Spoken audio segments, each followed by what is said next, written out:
Sur les retraites, pour Emmanuel Macron, l'heure est à l'apaisement. Le gouvernement répète à qui veut l'entendre qu'il veut prendre son temps et ouvrir une grande négociation. On va prendre un an, un petit peu moins d'un an, de concertation avec la société. Le chef de l'État a indiqué en début de semaine sa préférence pour une durée de cotisation plus que pour un âge butoir.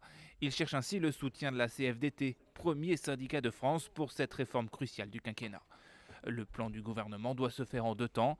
Tout d'abord, le passage à un régime par points n'est planifié que pour 2025. Il faut donc prévoir une période de transition de 5 ans pour liquider les droits à la retraite.